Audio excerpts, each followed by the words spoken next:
Hi there, right, okay, we are For the Landlords, and today I'm going to be leaning into Jess's experience of 20 plus years property investing, 200 houses personally bought, now when I say personally bought now in limited companies and stuff, and 1,400 plus sourced for clients. We're going to do some rapid questions, 10 rapid fire questions that hopefully give some value to the viewer. So, Go on then. I've not seen these, by the way. Okay, tell me your current strategy in one sentence. Slow and steady wins the race. Just keep building. Okay. A few buy-to-lets every year. Perfect. Tell me the numbers of your most recent purchase. And if you want to give it away, the location as well. I can Do you know off the top of your head? No. Go on then. Bought it for... I can't zoom in. You have to edit this. Here you go, I can edit this bit right. Bought it for 65 grand.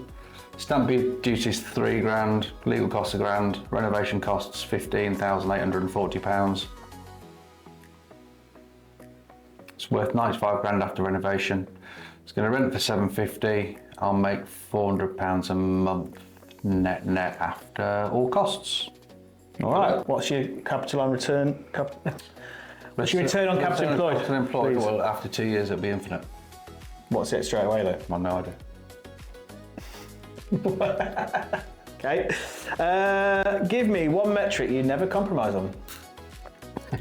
Return on capital employed. You know what it is? Over 2 years. Over 2 years. I know that it can pay off. I don't calculate it now. Right. I calculate it by the time it's done and dusted. I don't know. We'll see what the renovation comes back at. Truly, let's see what the refinance I think we're aiming for at back. least what, 20% after you put a mortgage on it. About that, yes. Yeah. Okay. Right. Give me the biggest mistake that cost you real money and what you changed. It's got to be any number of renovation stuff going wrong, changed by, we now boss our refurbs. It's like have we trademarked that? Boss your refurbs. So we do refurbs. We do refurbs on purpose. we get the right people involved, get everything scheduled properly, do contracts, keep a tight eye on things. Renovations can cost you serious money when they go wrong. Perfect. Tell me what your unfair advantage is that you have over other property investors. Speed, probably. Time. We're full-time in property, meaning that we can respond quickly. Deals just seem to come to you. They probably come to everybody. But if you sat at work doing work, you don't respond to it. Like I just had a phone call a minute ago. So that leads me in. We did a deal. That's the next question. Where do your best deals come from?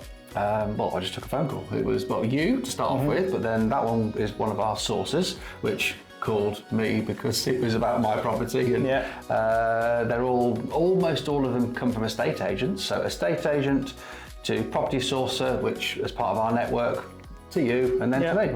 That's where the best deals come from. Perfect. That's where my only deals come from. Okay, so similar theme still. Tell me the due diligence red flag you always check when you're buying.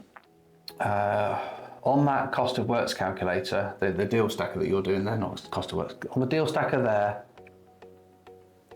the end value comparable. I always check that. Okay. It's dead easy to be. What do you look for? Over optimism. Are you being over optimistic? Like look at the comparables within 250 meters, if not 300 meters. Go much further than that. How long they've been? Well, the oldest one. And are you being too optimistic? Amazing. Right, next question. One regulation or market trend that you're closely monitoring? I closely monitor is the wrong word. Monitoring like that, because if you're closely monitoring, you end up being neurotic about something. It's got to be the Renters' Rights Act. There's a lot of moving parts. I mean, take your pick. It could be EPCs or interest rates. It could be anything. But really, keep it at arm's length. Keep looking at it once or twice a month. Know your stuff. Know the detail. But the Renters' Rights Act has got a lot of moving parts, and we need to keep abreast of it, but we are. Perfect. Because we keep an eye on it. Okay, two-part question now. Give me an actionable tip. Yeah, I'm one with the making the rules. Give me an actionable tip for someone starting out now with 50k. And part two is for someone with 100k. Okay, all right. Go on the property portals, not necessarily Rightmove. Some of the smaller agents are on the cheaper portals, so remember that. Go on the property portals, find a turnkey, 50 grand turnkey property, something that looks good value, doesn't need a load of work. Find 10 of them and go view them. Yeah. Go view them. The next one. And if you've got 100k, what would you do? I'd go find one that needs a load of work and like a BRR deal, buy, refurbish, rent and refinance. And either fund it all with the 100 grand up north or use bridging loan if you... Exactly, I'm just sort of caveating that. It depends where you are. If you're down south, you might not be able to find the right house, you might need to travel. But typically, I'm just thinking about the kind of person that comes and sees you as a client. They would take 50 grand as a turnkey, and 100 grand is a starting point for... Okay, and now we're going to do a wildcard bonus round of overrated or underrated. That's what you need to say. All I'm allowed to go into any detail. I don't like the idea of this. So I don't care. Yep. Right, ready? There's no middle ground. I'm not allowed to say middle. Underrated or overrated? Rent to rent. Overrated is just work. Okay. Like if you want a job, fine. Underrated or overrated? Student HMOs. Overrated. Professional HMOs. Ooh, underrated. Serviced accommodation. Overrated. Okay. Buying at auction. Overrated. Far too expensive nowadays. And now we're going to... It used to be. Okay, now you're going to tell me one underrated location and one overrated location. Ooh, underrated? Yeah. Anywhere up north? No, come on. Grimsby. Grimsby, all right. And an overrated location? I was born in Grimsby. Overrated. It's got to be London. It's not. There's places where it works and it's massively powerful, but it's relatively speaking, it's not as doesn't live up to the hype because the hype's very big. Yeah, true. Okay, there we are. That's it. Yeah, that's the end of the video. Thank you for watching.